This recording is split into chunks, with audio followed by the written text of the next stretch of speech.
Hello everyone. I hope all of you are doing good. So in a continuation, now we have Shubham और शुभम ने secure किया है SSC JE 2023 में अपना बढ़िया रैंक। सो एसएससी जेई 2023 का रिजल्ट आने के बाद बहुत सारे बच्चों ने क्वालिफाई किया है। उनमें से कुछ बच्चे जो हमें एक्सेस हो पा रहे हैं। In fact there are lot of students in a row, but हमारा भी एक टारगेट रहता है कि एक इंटरव्यू का एक सेशन हम जितना हो सके अपलोड कर सके, ताकि जो बच्चे प्रिपरेशन कर रहे हैं उनको उनके प्रिपरेशन में हेल्प मिले। So in that same continuation, now we have along with Shubham. Let us ask him few question. Then वो अपना जो experience है वो share करेंगे, and I hope that will be helpful to all of you. So hello Shubham, many congratulations from Master Learner team. Thank you sir. So कैसा लग रहा है? बहुत अच्छा लग रहा है सर।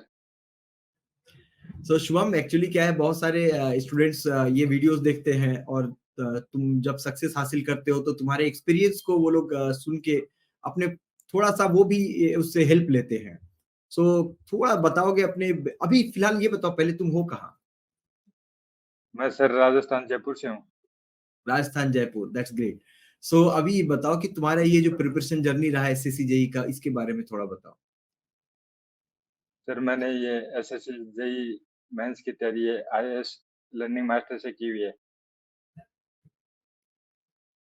और ओके ये टेस्ट सीरीज दी है इसकी अब, और प्री में अच्छे नंबर आए हैं इसके रिगार्डिंग। अच्छा, एक बात बताओ, तुम ये जो एग्जाम तुमने दिया ये पहला अटेम्प्ट था या दूसरा या तीसरा अटेम्प्ट था? सर दूसरा अटेम्प्ट था मेरा। दूसरा। तो पहले अटेम्प्ट में क्या गलतियां की थी तुमने कि तुम्हारा मिस हो गया था? सर पहले में एक दो क्वेश्चन में मिस्टेक हुई थी, बाकी कॉपी चेक में हो गई थी थोड़ी, तो मैं पॉइंट 6-7 नंबर से रह गया था। अच्छा, 6-7 नंबर से रह गए थे। हाँ, इस बार के 309 प्री पॉइंट कुछ 309 पॉइंट। 309 पॉइंट कुछ नंबर आए थे, वो फिर वो कट ऑफ गई थी लास्ट 310 पॉइंट कुछ। ओबीसी से हूँ सर मैं। ओके ओके, ये तो बड़ा मैंने बहुत छोटे से मार्क्स के लिए तुम मिस कर गए थे पिछली बार, है ना? हाँ, पिछली बार है ये सर। ओके, तो अभी इस बार जो तुमने प्रिपरेशन किया था, प्री में कितने नंबर आए थे अभी इस बार तुम्हारे? सर प्री में 129 नंबर थे। ओहो, दैट इज ग्रेट नंबर। 129 तो काफी अच्छा नंबर है, क्योंकि जिन्होंने हाँ, भी 125 नंबर के ऊपर सिक्योर किया था, दे वर ऑल रिलैक्स्ड। उनको लगता था कि फिर थोड़ा आसान रहेगा हम्म, उनके लिए मेंस की जर्नी। हाँ, सो इस 129 मार्क्स के लिए तुमने क्या स्ट्रेटेजी अपनाई थी? क्योंकि तुम्हारे पास 3 सेक्शन होता है। एक तुम्हारे पास हम्म, जनरल स्टडीज का पार्ट है, एक रीजनिंग का पार्ट है और एक टेक्निकल है। तो इन तीनों में अलग-अलग कुछ अलग स्ट्रेटेजी रखे थे या जस्ट? हाँ वो सर इसके लिए तो मैं टेस्ट सीरीज देता रहता था, और 1 घंटा रीजनिंग के लिए देता था और 1 घंटा वो जीके के लिए देता था हमेशा, और अच्छा, करंट अफेयर का भी देख लेता था आधा घंटे का वीडियो अच्छा, मंथली। और मंथली। बाकी टाइम तो टेक्निकल में देता था, अलग अलग बुक लगाता था, क्वेश्चन लगाता था। ओके। तो डेली कितना घंटा पढ़ लेते थे प्री के पहले? तुम्हारा जनरल एक तुम्हारा टाइम टेबल पढ़ाई लिखाई का कैसा होता था? सर दिल्ली तो 8-10 घंटे पढ़ लेता था। 8-10 घंटे। हम्म।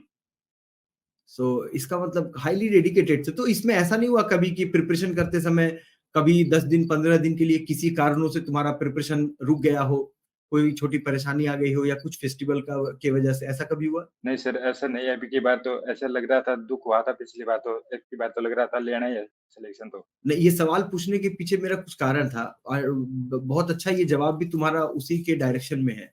सो ही सेइंग कि पिछली बार ऐसा हुआ था, लेकिन इस बार हाँ, इसमें शुभम ने कोशिश की कि ऐसा बिल्कुल भी ना हो पाए।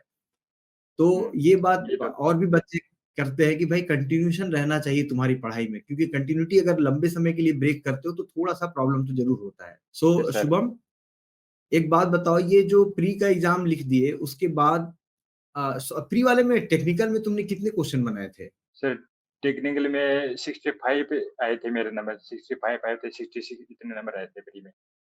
ओके, थोड़ा 65-66। टेक्निकल थोड़ा हार्ड था इस बार। ओके, बट अच्छा नंबर था क्योंकि टेक्निकल इस बार के हिसाब से इट वाज़ गुड वन क्योंकि जिन्होंने हाँ, बहुत ज़्यादा अटेम्प्ट किया था फिर वो नेगेटिव मार्किंग करके थोड़ा वो भी डाउन ही चले आए थे। सो हाँ। 67-70 मार्क्स जिसका भी है बहुत अच्छा नंबर था इस बार के प्री में। और मेंस में तुमने कितने क्वेश्चन बनाए थे इस बार? मेंस में मैंने वो 84 बनाए थे, मेरे नंबर आए थे 192। 192 सो अराउंड जो हाँ, भी बच्चे 200-210 के ऊपर थे वो या फिर हाँ। 190 के ऊपर, उनको थोड़ा-सा चांसेस हुँ, था, एज था। तुम्हें ऐसा नहीं लगा था इस हाँ। बार मेंस के पहले कि मैं मेंस ने पहली बार ऐसा हो रहा है, तो डर डर लग रहा हो कि पता नहीं क्या पूछेगा? हाँ, वो तो थोड़ा बहुत तो लगा ही था सर, तभी मैंने ज़्यादा नंबर ऑफ क्वेश्चन अटेम्प्ट नहीं किए इसके कारण। क्योंकि 1/3 नेगेटिव मार्किंग बहुत ज़्यादा हो जाती है सर, सिलेक्शन को रोक देती है एक तरफ़ा। तो मैंने ज़्यादा तो अटेम्प्ट नहीं किए, मैंने सोचा सिलेक्शन लेना है तो थोड़े फैक्टर ऑफ सेफ्टी लेके चला। सो इसीलिए तुमने थोड़े से कम ही क्वेश्चन अटेम्प्ट किए थे क्वेश्चन मेंस में, है ना? की हाँ, हाँ, मैंने वो रिस्क ली नहीं बिल्कुल भी। नहीं तो वो ऑप्शन वो मल्टीपल चॉइस वाले क्वेश्चन थे, वो आते थे, मैंने नहीं उसमें बिल्कुल भी 1% ही वो नहीं ली ओके। रिस्क। तो बहुत मतलब काफ़ी स्ट्रैटेजिक प्लान के साथ तुम गए थे जे मेंस वाले हाँ, एग्ज़ाम में। क्योंकि हाँ सर, सिलेक्शन लेना ही था मेरे को तो, मैं नहीं रिस्क नहीं ली बिल्कुल भी। बिल्कुल। सो और ये जो तुम्हारा मान लो प्री हो या मेंस हो, दोनों से पहले हुँ, जो तुम्हारा टेस्ट सीरीज को लेके क्या कहना है? कितना टेस्ट सीरीज लिखे थे? टेस्ट सीरीज़ मैंने 2-3 लिखे थे सर, सो तो नहीं उसमें जैसे भी अच्छी रैंक आती थी।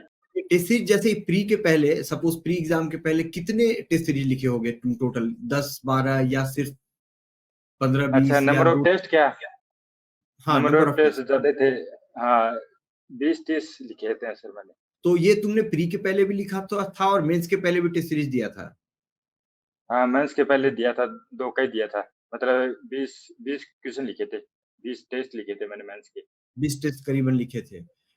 तो हुँ। टेस्ट में कभी ऐसा नहीं होता था कि सवाल वगैरह नहीं बन रहा, उसको देख के फ्रस्ट्रेट हो गए और लगता था आपने ऊपर से कि कॉन्फिडेंस कम हो गया कि अब तो पता नहीं मेरे से नहीं होगा क्या? हाँ, 1-2 बार तो लगा था सर, ऐसे लगता ही है, क्योंकि ये थोड़ी ईएस मास्टर की थोड़ी मॉडरेट रहती थी।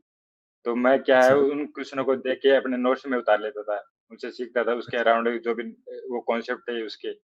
और दूसरी लड़की थी उसमें तो आता था कि कितने परसेंट ने सही नहीं किया था, वो 5% मिलता था, तब मेरे को तो पता ही है सभी से नहीं बना होगा, तभी 5% आ रहा है इसके ऊपर।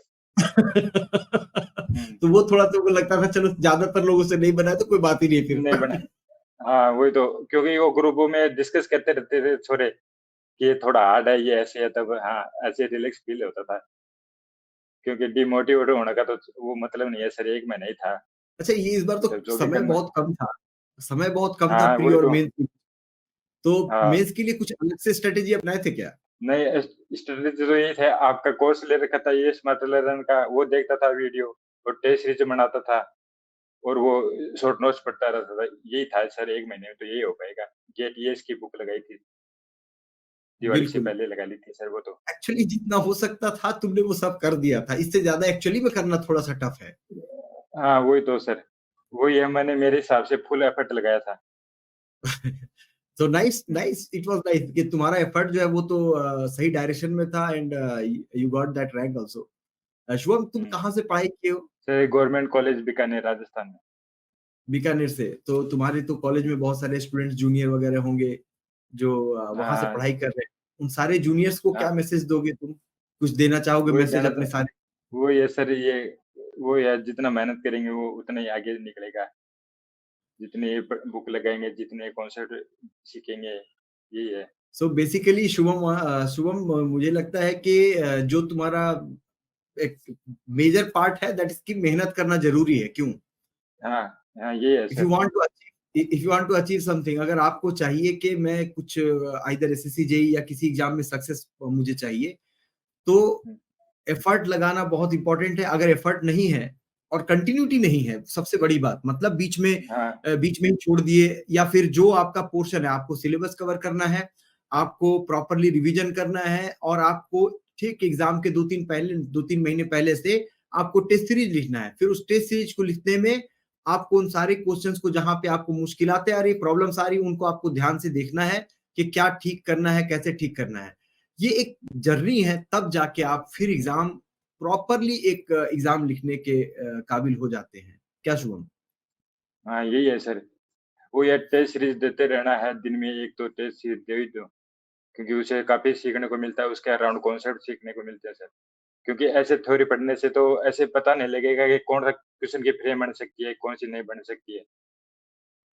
तो वही सिखाती है, टेस्ट सीरीज सिखाती है ज़्यादातर तो। यस, और बहुत अच्छा लगा शुभम बात करके तुमसे। It was very nice talking to you, और पूरे हमारे मास्टर लर्नर और हमारे आइस मास्टर की टीम की तरफ से बहुत सारी ढेर सारी शुभकामनाएँ तुम्हारे फ्यूचर के लिए। Thank you sir. Thank you very much बहुत-बहुत शुभम। धन्यवाद सर जी।